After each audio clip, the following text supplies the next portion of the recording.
Good afternoon, viewers.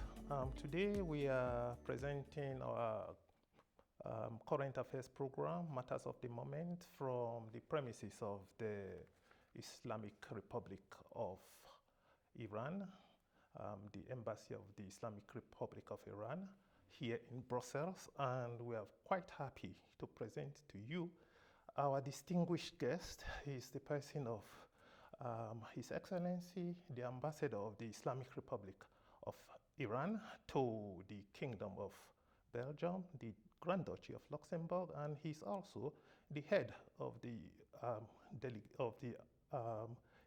Embassy of the Islamic Republic of Iran to the European Union.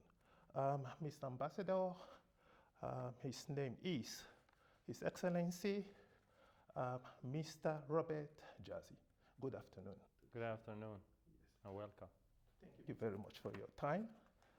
Mr. Ambassador, we would want to begin with the thought that Iran is an ancient civilization, continuous, unbroken for thousands of years. And this civilization today has the character of an Islamic republic.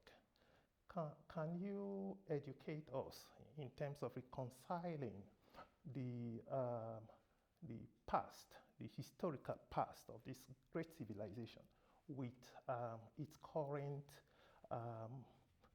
current configuration as a theocratic state?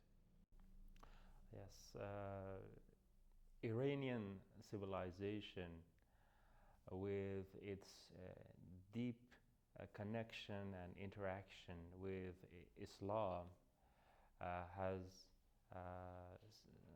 impacted social, cultural, geopolitical and political aspects of today's Iran in the form of the Islamic Republic of Iran. Iranian civilization has played an important role in the development and formation of identity of the Islamic Republic of Iran. When you study history, you find that Iranian civilization has played an important role in the development of Islamic civilization. And in the Islamic Republic of Iran, the idea and plan for a revival of new Islamic civilization have been raised in recent years repeatedly by our martyred supreme leader Ayatollah Khamenei and other officials. And the root of this thinking and idea and plan goes back to the great capacity in terms of material and human capacity that Iran has in reviving new Islamic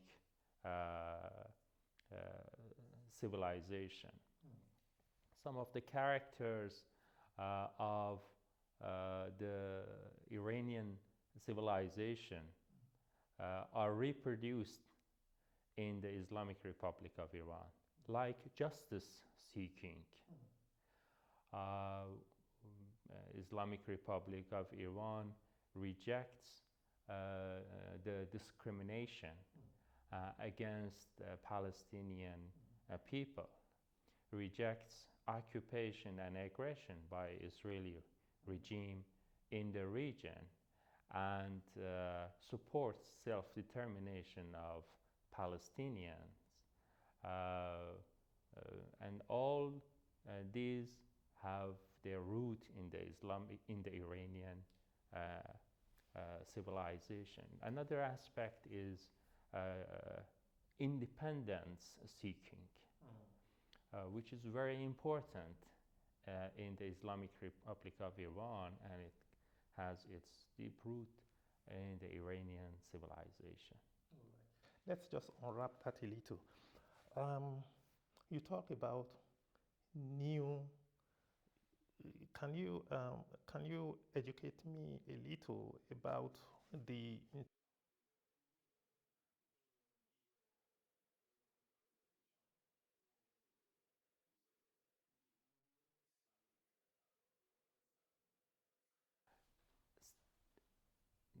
New means uh, Islamic civilization that is consistent with current realities, with technological developments of today's world, as well as the wish and will of Muslim people in current world. It's mainly about adopting the existing Islamic civilization with the new realities of the world. And one of the important aspects of the Islamic civilization, which Iranian civilization contributed very much to its development, was they pioneered, Muslim scientists pioneered in science, in the style of Muslim people, the style of life of Muslim people was exemplary at that era, and spirituality, the importance of science and thinking and producing knowledge. These are the main elements. Deriving from what you've just said, some would say that Iran is not just a nation state. It's not a nation state. It's a civilizational state society, meaning that there are different people in Iran and different cultures. How has, within the context, within the framework of the theocratic state, how has Iran been able to manage the divergence of views, the differences in cultures within this civilizational state? How has your country found a balance? And what, in your view, do you think the future portends for Iran in terms of its internal politics? Islamic Republic of Iran has a constitution. And in that constitution, the right of ethnic groups, different ethnic groups, are guaranteed. The constitution states that Iranians, regardless of their dependence to ethnic groups, have equal rights. And color, language, race does not give anybody additional privilege under the Constitution. The religious minorities have the right for association, have the right to vote for their own representative and choose their own representative in the parliament, and they also, ethnic groups can maintain their identity in the context of national unity. Educate my viewers on an aspect of this affair that I would want a little light to be shed on, because for some people, they think, having read about Persian history, they will tend to think that there is a distinction, not an extension between Iran's past and Iran's present. For instance, from the view of achievements in human rights, we know from history books that about 8,700 years before the Magna Carta, there was the Cyrus cylinder, which was presented in form of a Bill of Rights for the people. So the people of Iran, Persia, had an experience of, what their freedoms were. In context of today, has that in any way been compromised? Has the Islamic Republic stamped down on that? Or is it that communication has not been perfect? Because a lot of people would tend to think that in Iran, people don't have the right to express themselves. They don't have the right to of freedom. That is what people are fed in some quarters of the international press. How would you disabuse that?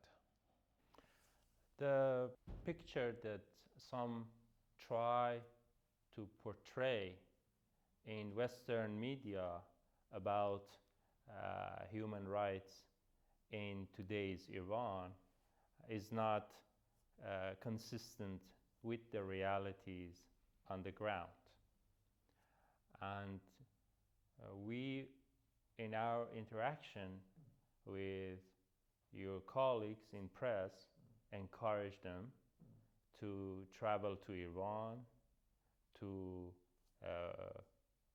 first-hand see the realities on the ground, rather than relying only on the accounts manufactured by mainstream in the West. Human rights of Iranian citizens are guaranteed under the Constitution of the Islamic Republic of Iran. And the government of Iran has duty to protect and to protect the rights of the people. They have the right to vote. They have social and economic rights, and they enjoy all the human rights that you are familiar with in Europe. So I would assess that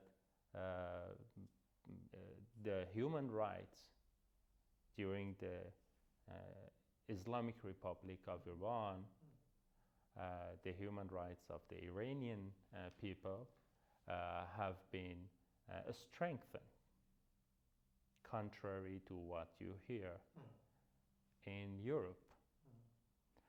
And we know what is the reason for highlighting the situation of human rights in Iran.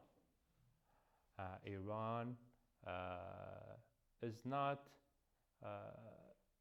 in line with the policies of Western government led by the United States.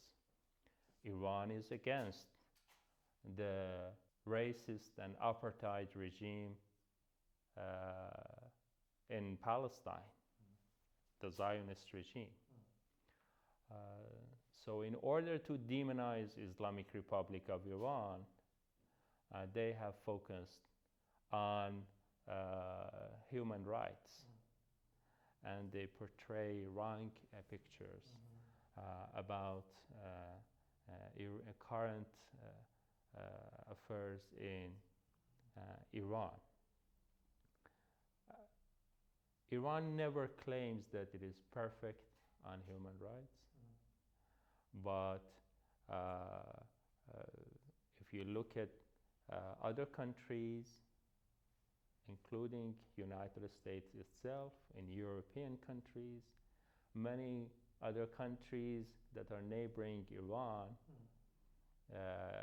you will find that none of them are perfect in human rights. So human rights and the protection of human rights and its constant attention, why they are not highlighted, why their situation is not highlighted, I think your viewers are smart enough to understand and to guess why.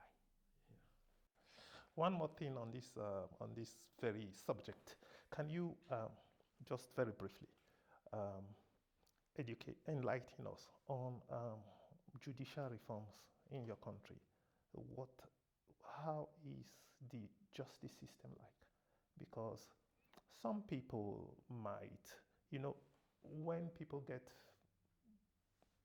fed with one kind of news all the time, the thinking starts to shift. Now, this is an opportunity for us to know exactly what the judicial system is like in Iran. Can people defend their rights? Are there lawyers? Are there courts? What is the possibility of someone that finds himself contending with an aspect of the law? What right does he have in Iran? Yes, under the Constitution of the Islamic Republic of Iran, all the people have the right to go to the court and have the right to appeal. So the judicial system in Iran is very similar to the judicial system in Europe. The judicial system is independent from the administrative branch. Judges are independent. Nobody can influence their verdict or the proceedings of any cases. So it's very similar. People have the right to appoint a lawyer. If they are not able financially to appoint a lawyer, the judicial system will help them, assist them to find a lawyer to defend them in the court. And the judge, based on the existing laws, decides how to issue a verdict. So this is a very similar procedure that everybody is familiar with in European countries. But again, you hear a lot of propaganda and manufacture reports about Iran and its judicial system. And the records of the courts are there. They are accessible. I mean, records of judgments arrived upon in certain litigations like they have here. They are written and they are filed, they are archived. It's the same in Iran. Yes, of course. Of course, they are available to the lawyers, and some of them are archived and published on an annual basis. So it depends on the case. It depends on which court we have. There are different courts in Europe. In Iran, we also have different courts. Family court, courts that deal with security matters or security crimes. So courts that are dealing with administrative issues. So it depends on the situation and the nature of the case.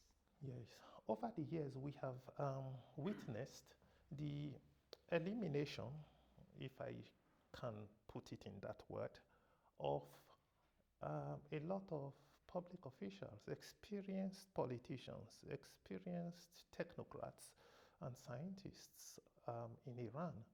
And I have heard in some quarters people say that Iran might run out of trained manpower to administer its state if it cannot stop the killing of its highly trained politicians, military technocrats, scientists, what is Iran doing to protect itself? Iran and Iranian nation are protecting themselves in the face of a savage enemy, an enemy which which are United States and the Israeli regime.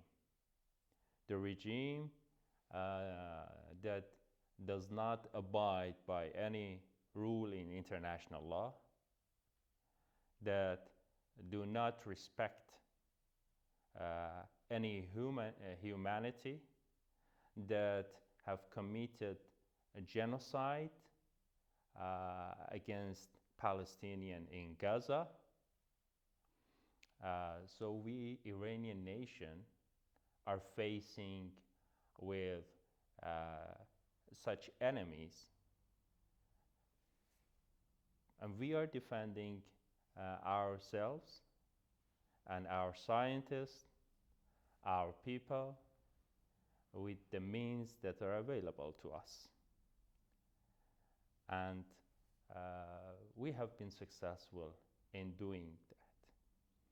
They are wrong that they believe that by killing some scientist or some politician, Islamic Republic of Iran will collapse. The strength of the Islamic Republic of Iran depends or is with the support of its people. And that's the strength that neither US or the Israeli regime are able to crush. Iranian nation have endured many crises throughout the history, and they have survived, and they have overcome, and they have defeated aggressors, and they will continue to do so with trust in God today and in the future. Now, looking at Iran's unique position in terms of geopolitics, it's surrounded by the Caucasus. You have the Caspian Sea. You have Central Asia. You have the Middle East. You have not far away the Indian subcontinent, the Persian Gulf. Iran seems to be on a hotspot. And it's a big nation in terms of its size, its population, its resources. Do you think there are latitudes of compromise beyond what has been compromised for Iran in terms of protecting its unique position and retaining its influence within the region that I've just talked about? Can Iran do more? Iran is being asked to do more. Can Iran do more without imploding? Without collapsing? Iran is a country with important geography, and this geography is the gift of God to Iran and Iranian nation. Due to its geopolitical situation, Iran has been able to play important role in shaping regional developments and regional policies. This situation has enabled Iran to spread its influence in the region, to contribute to balance of power and the formation of coalition. Our geographical situation has enabled Iran to increase its engagement capacity with 15 neighbors. We have been able, with this geography, to play an important role in ensuring the security of global energy and the safe passage of global energy. And if you look at the news in recent days, you easily find that the situation in the Strait of Hormuz is one of the headlines of the news and press. And Iran has demonstrated its capability in controlling over the Strait of Hormuz, despite the claim that the United States was used to make, that it is guaranteeing free navigation in the world. In fact, the United States, through its war of aggression against Iran, in association with the Israeli regime, has created an insecure situation in the Strait of Hormuz, misusing this transit passage for providing logistical and military support to its bases that are located in the Arab countries in Persian Gulf. And due to this situation, Iran has demonstrated its leverage over this important geographical situation to protect its security and its sovereignty. Conditions in the Strait of Hormuz has been likened to a situation that the world is witnessing, the birth of multipolarity or the killing of multipolarity. That is, if the Strait of Hormuz, it's like opened on terms that reinforces unipolarity. How would you relate with this? Will it result in the birth of multipolarity, or will multipolarity be defeated at the Strait of Hormuz, as some people envision? Yeah. Good question. Review of developments in recent decades in the world shows that unipolarity based on the US hegemony in the world is not going to serve peace and stability of our world.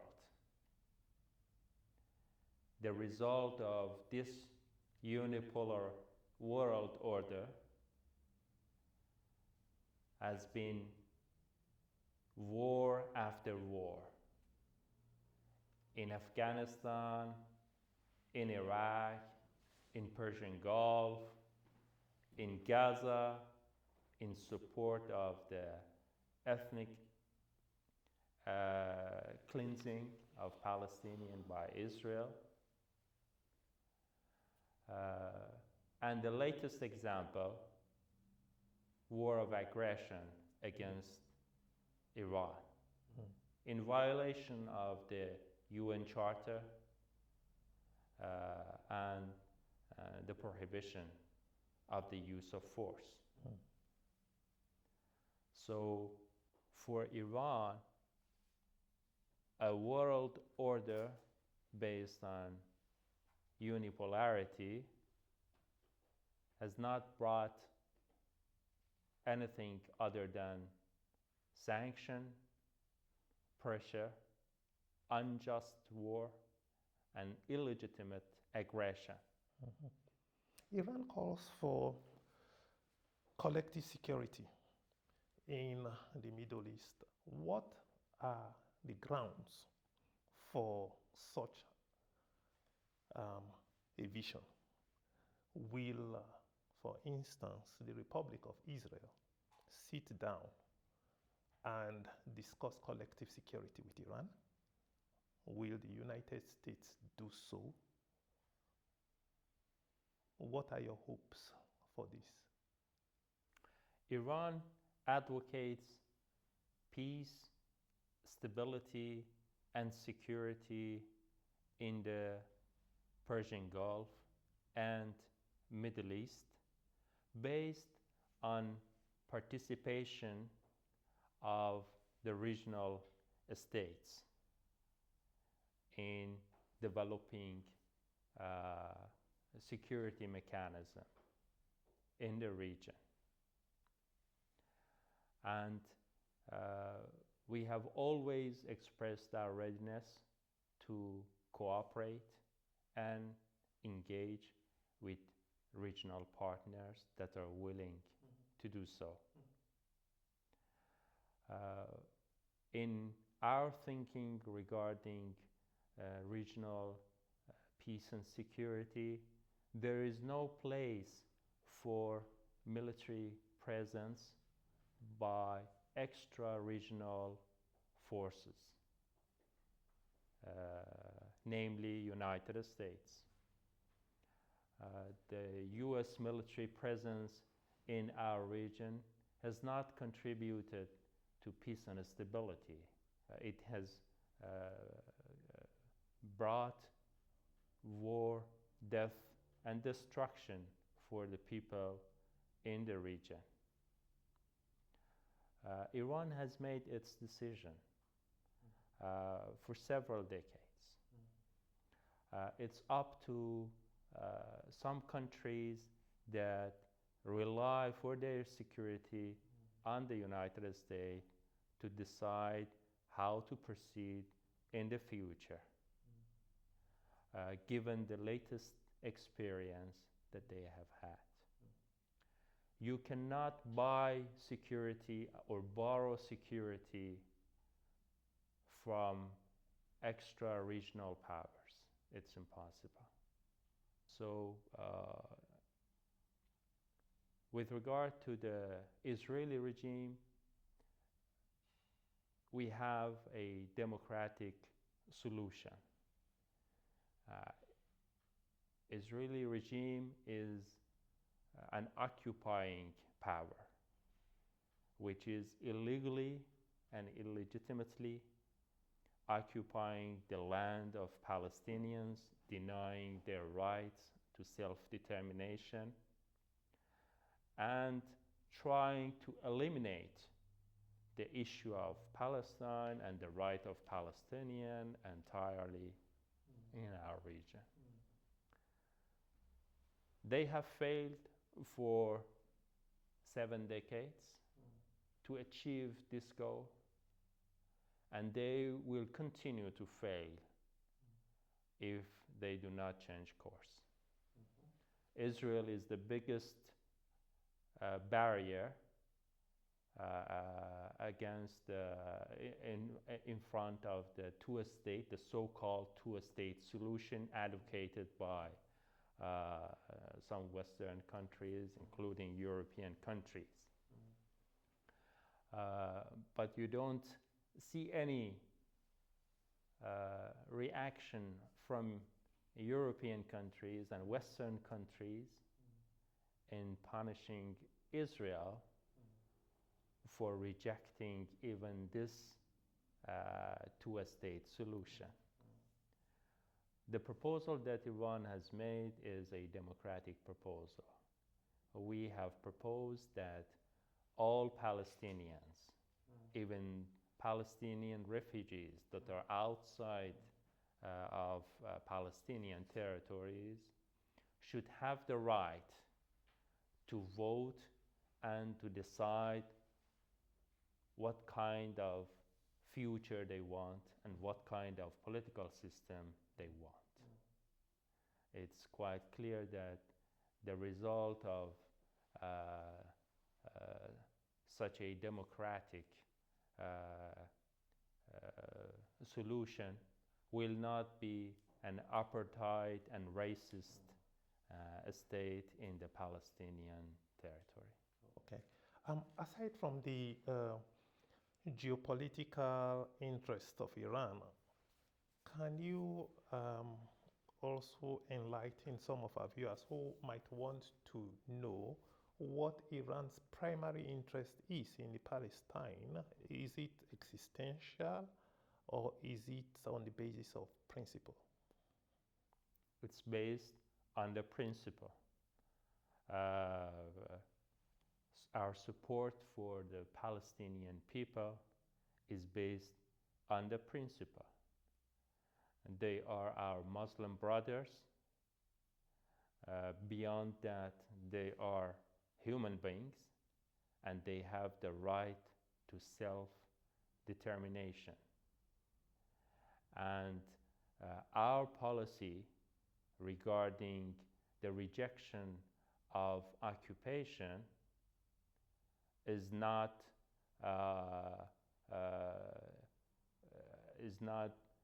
developed only after the victory of the Islamic Revolution. And this policy goes back to 7 decades ago. So it is deeply rooted in Iranian culture and Iranian civilization, rejection of domination, aggression, and suppression of the right of Palestinian people. Okay. In terms of the sanctions that have been imposed on Iran, some of them over 40 years old, what measures have Iran taken to protect itself from these sanctions and to reverse this regime of sanctions? Yes, in face of cruel sanctions that United States and European countries have imposed against Iran, we have adopted different measures to mitigate the effects of sanction. One measure is development of a resistance economy, an economy that can survive in the face of extensive sanction. And we have proved that we can survive. They have sanctions have costed Iranian people. We do not ignore that. But Iranian people have decided not to surrender. So they have decided to resist pressure, to build an independent and self-sufficient economy. At the same time, European countries or the US are not the only avenue for trade. We are developing trade relationship with our neighbors. We are developing trade relationship with Asian countries, African countries.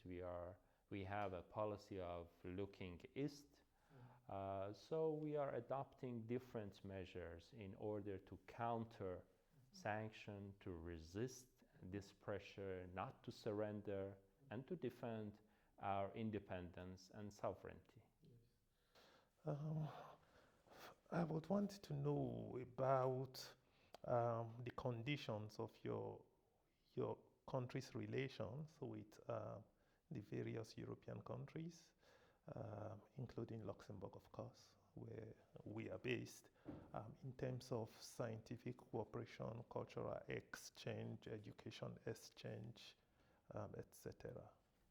Yeah. Iran is interested in having good normal relation with European countries or countries member to the European Union. And Iran has an independent policy. No major power can influence our foreign policy. The problem is that European countries that are member of the European Union do not have an independent policy regarding Iran. Their policy is, with regard to Iran, is under the influence of the US policy. Iran and Europe have a very successful experience in terms of development, negotiation, and conclusion of the Iran nuclear deal. And that was a success for the European Union. And Iran did everything it could to implement that deal word by word.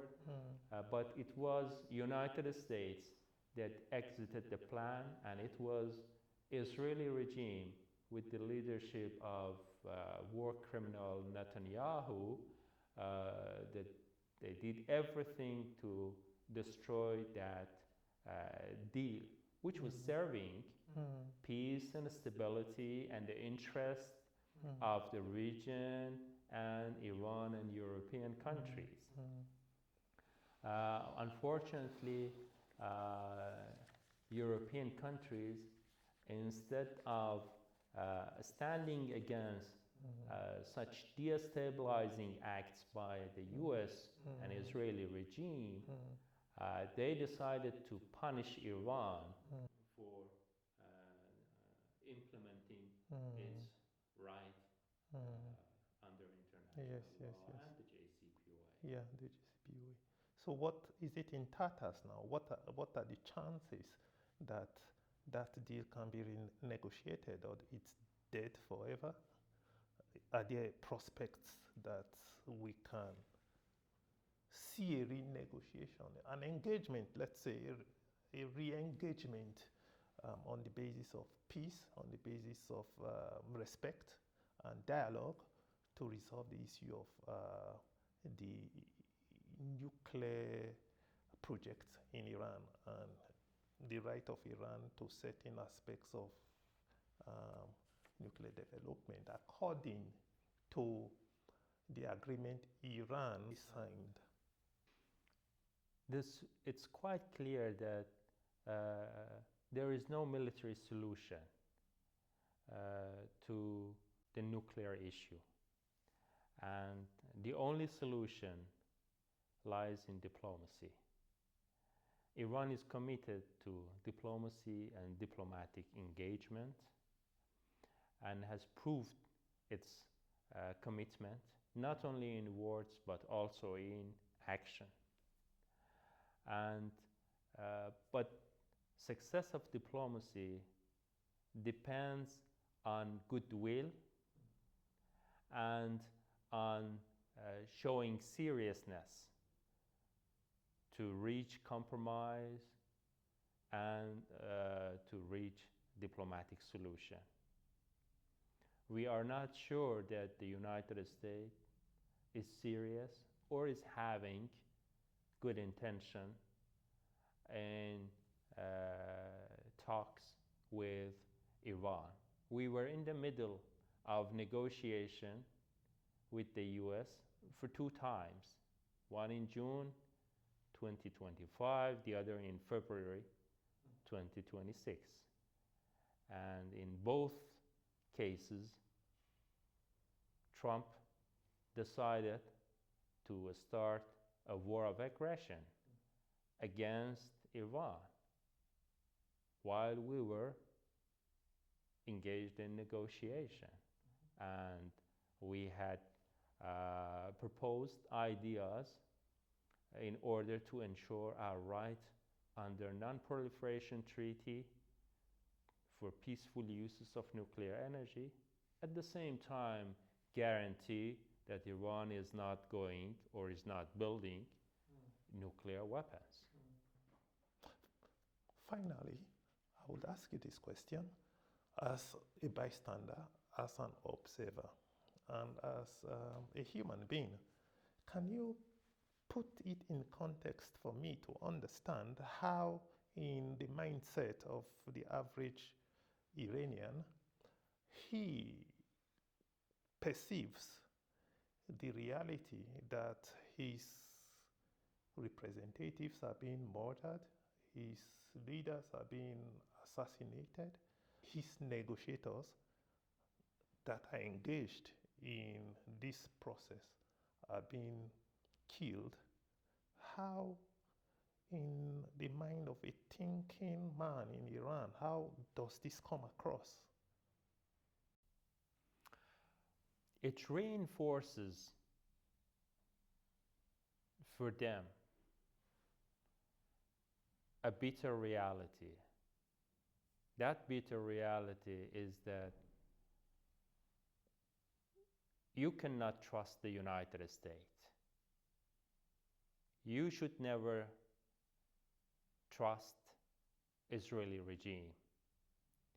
And it reinforces for them the message that US is not thinking about the interest and prosperity of Iranian people or the peace and security of Iran. And these two regimes are the enemy of Iran, and they do not stop at committing any kind of crime against Iran, Iranian representative, Iranian officials in order to achieve their goals. And it reinforces the spirit of resistance in Iranian, that the only way to defend their sovereignty is to resist, to stand against bullying of the US, to reject the Israeli regional order that US and Israel are trying to establish, but unsuccessfully. So these are the feelings of the Iranians. That's why if you look at the images that are coming out from Iran, you see people gathering in the streets under the bombardments, even after the ceasefire, and supporting their armed forces to stand strong and to resist aggressors, and demand negotiators to defend the right of Iranian people. Mr. Ambassador, thank you very much for the time you've granted us, and it was a pleasure speaking with you. I hope we will have the opportunity of engaging you in future. Thank you very much.